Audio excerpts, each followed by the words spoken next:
Halo Midikers, gimana kabarnya? Sehat? Di video kali ini Mimin akan membawakan film yang mendapat rating cukup tinggi di IMDb, berjudul The Shawshank Redemption. Film ini berkisah tentang seseorang yang dijebloskan ke penjara atas kesalahan yang sama sekali tak ia perbuat. Hal itu membuatnya berontak dan berencana untuk kabur dari penjara itu. Misi itu tentu tak akan mudah. Ia membutuhkan puluhan tahun untuk menyusun strategi. Penasaran bagaimana kisahnya? Langsung saja, ini dia alur ceritanya.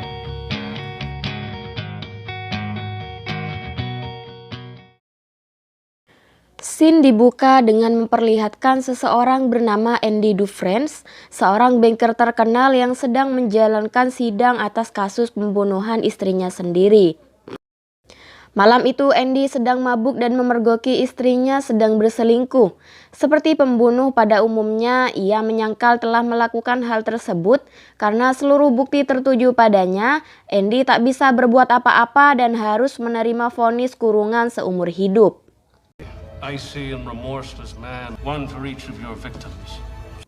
Scene beralih memperlihatkan seseorang bernama Red yang telah 20 tahun mendekam di penjara. Hari ini ia mengajukan permohonan bebas bersyarat, di mana Red harus menelan pil pahit karena mendapatkan penolakan. Red mendekam di penjara Shawshank yang hari ini menerima pasokan tahanan baru, di mana Andy adalah salah satunya. Layaknya penyambutan mahasiswa baru, para tahanan berkumpul untuk melihat wajah-wajah para napi baru yang baru saja masuk kandang.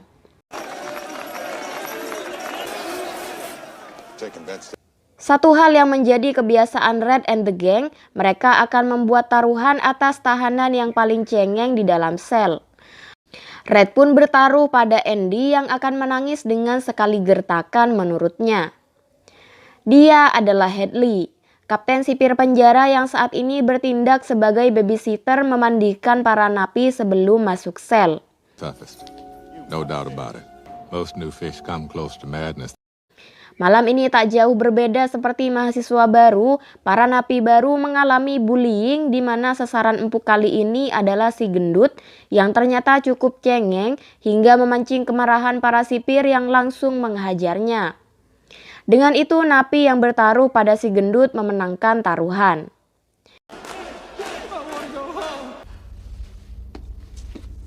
Keesokan harinya para napi melakukan aktivitas sehari-hari di mana saat ini Andy mendapat kenalan baru yaitu seorang kakek tua bernama Brooks. Saat itu juga mereka mendapat kabar bahwa si gendut yang semalam dibully telah mati. Yes. Kali ini seorang homo bernama Box terlihat naksir dengan Andy yang sama sekali tak terpengaruh dan telah hidup dengan tenang. Sebulan kemudian ia mendatangi Red yang terkenal memiliki relasi untuk menyelundupkan barang ke penjara, di mana Andy memesan sebuah palu kecil pada Red. Ia berdalih palu itu untuk hobinya membentuk miniatur dari batu. Dari kejauhan, rupanya Box masih terus memperhatikan Andy.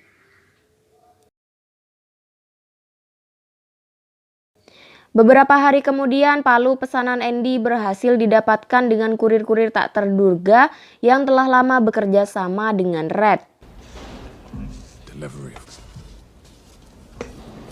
Beberapa hari kemudian, Andy didatangi oleh Box dengan gengnya yang dikenal dengan nama The Sisters, di mana tujuannya tak lain untuk memperkosa Andy. Kejadian itu terulang berkali-kali. Kadang Andy berhasil melawan, namun kadang juga ia tak bisa berbuat apa-apa.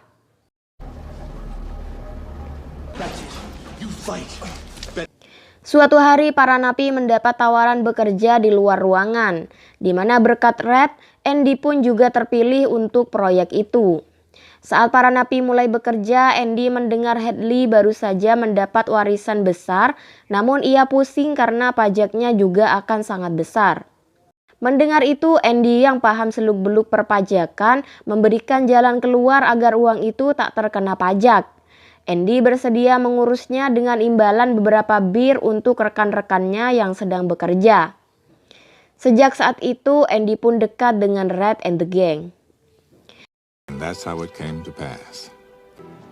Courtesy of the hardest. Hell, we could have been tarring the roof of one. Want a cold one, Andy? Beberapa hari kemudian, Andy kembali menggunakan jasa Red untuk mendapatkan poster besar seorang aktris, yaitu Rita Hayworth, yang sedang mereka tonton filmnya saat ini. Selepas dari sana, Andy disergap oleh The Sisters, di mana Andy berakhir dihajar oleh mereka karena tak mau melayani Box. Beberapa minggu kemudian, saat Box keluar dari sel isolasi, ia dihajar habis-habisan oleh Hadley dan beberapa sipir lainnya. Semenjak kejadian itu, Box pun tak pernah lagi mengganggu Andy. Got a big shipment in that week. Hari ini Andy mendapat pesanannya, dan waktu itu pula para sipir penjara tiba-tiba melakukan pemeriksaan dadakan, di mana seorang kepala penjara yaitu Norton meloloskan Andy meski di kamarnya terdapat beberapa barang yang dilarang. Rupanya Norton membutuhkan skill finansial manajemen Andy. Can't say I approve of this. Hate to deprive you of this. Working in the laundry? Setelah kejadian itu, Norton menugaskan Andy menjadi pustakawan bersama Brooks. Sejak saat itu, Andy mulai menjadi konsultan pajak dan manajemen keuangan para sipir penjara secara gratis. I'm a convicted murderer who provides... Besides the Shawshank. The guards on the... Untuk mengembangkan perpustakaan Shawshank, Andy mengirim surat permohonan dana kepada pemerintah meski bertahun-tahun tak mendapatkan balasan.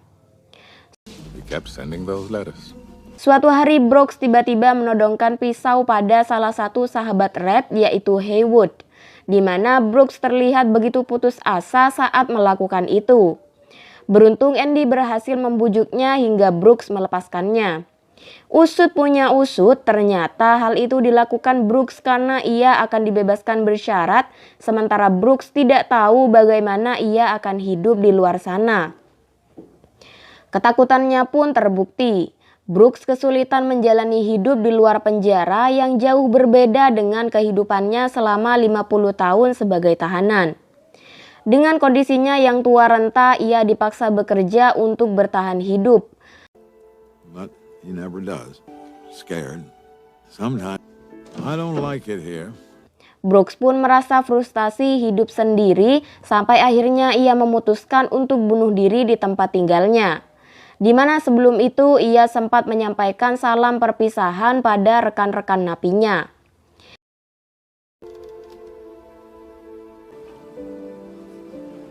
Beberapa bulan kemudian, pemerintah merespon surat Andy dan memberikan dana sebesar $200 untuk perpustakaannya.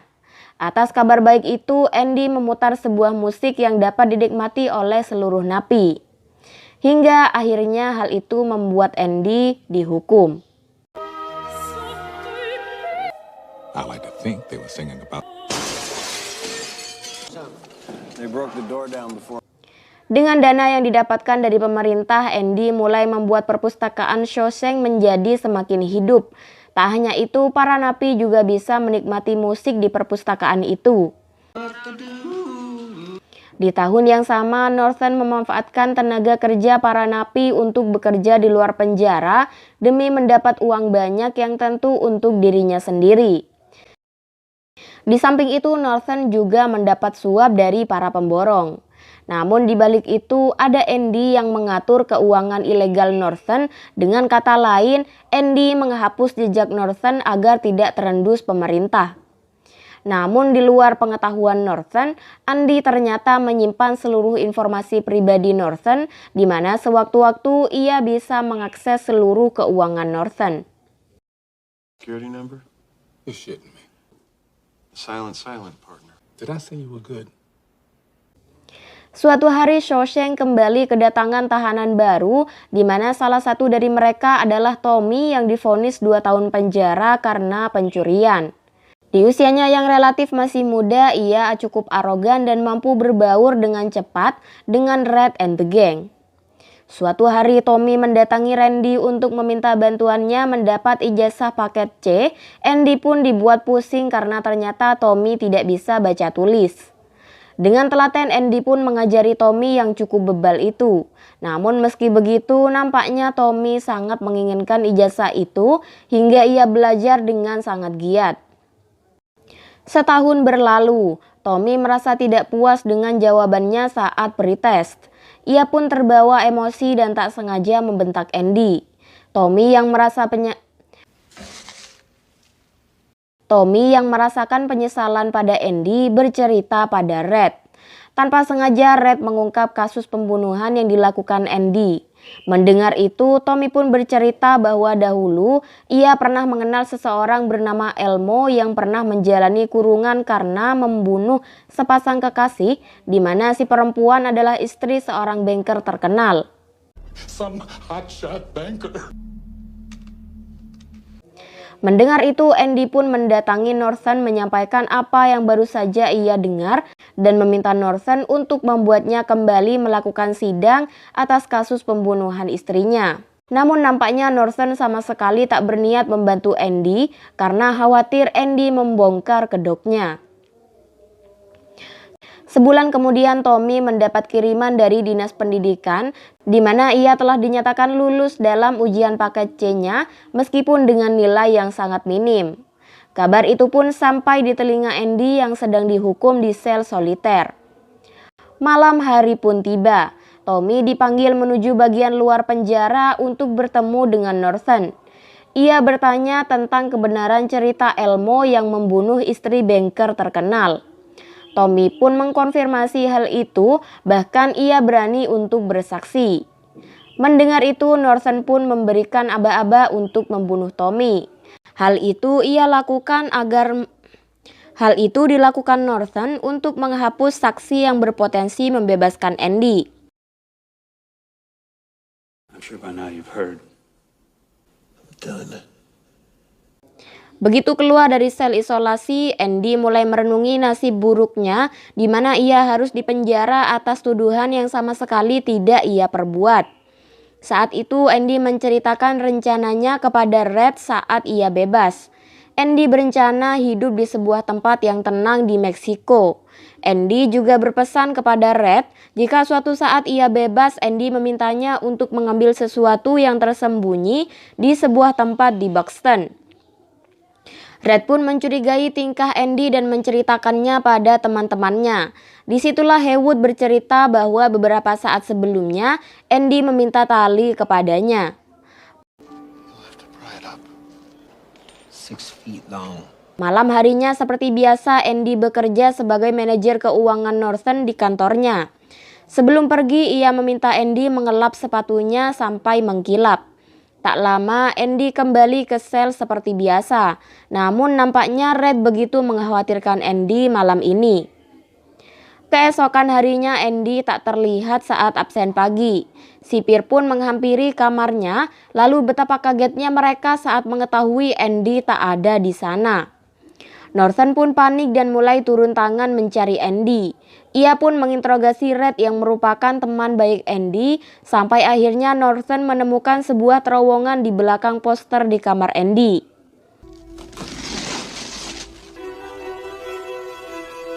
Mengikuti jalur terowongan itu, pencarian pun dimulai. Lalu kita dibawa kepada Andy 20 tahun yang lalu, di mana diam-diam ia mulai menggali terowongannya dengan palu kecil yang ia pesan dari Red. Andy membuang puing-puing temboknya sedikit demi sedikit saat melakukan kegiatan di lapangan. Rupanya pada malam itu ia menukar berkas milik Norton dan membawa semua berkas yang ia perlukan bersamanya. Saat semua orang sedang tidur, Andy pun memulai misi melarikan dirinya melewati terowongan yang telah ia gali selama 20 tahun. Pada malam itu sedang terjadi badai, hingga Andy berhasil melewati terowongan dan sapi tank tanpa ada satupun yang mendengar.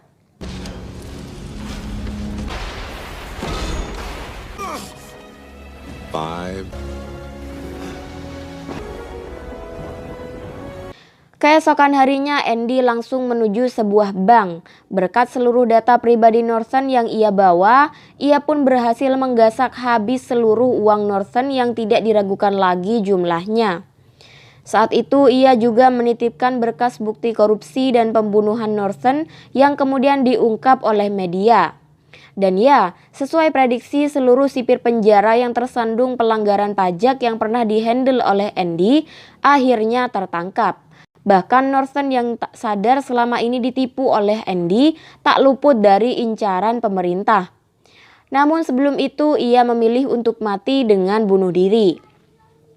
Right to remain silent. If you give up the right to remain. Not long after the warden makes me laugh.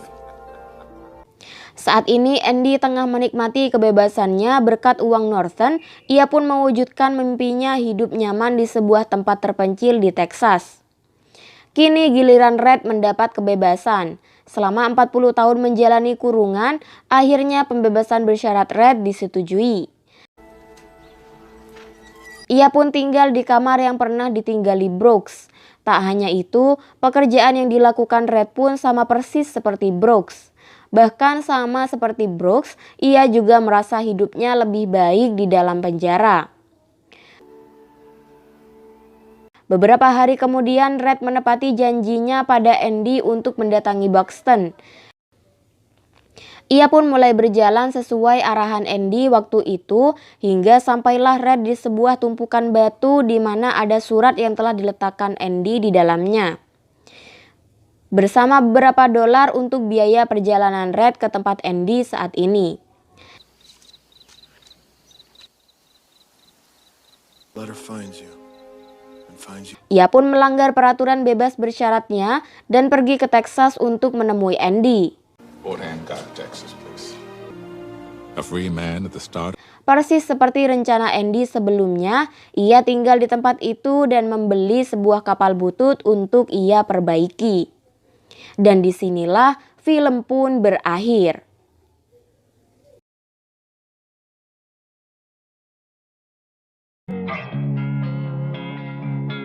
Gimana Midikers menurut kalian? Tulis pendapat kalian tentang film ini di kolom komentar ya. Mimin ucapkan terima kasih buat kalian yang telah menonton video ini sampai akhir. Jangan lupa saksikan terus video-video terbaru dari Movie Addict yang tayang setiap editannya beres. Mimin pamit undur diri dan sampai jumpa di video selanjutnya. Bye-bye.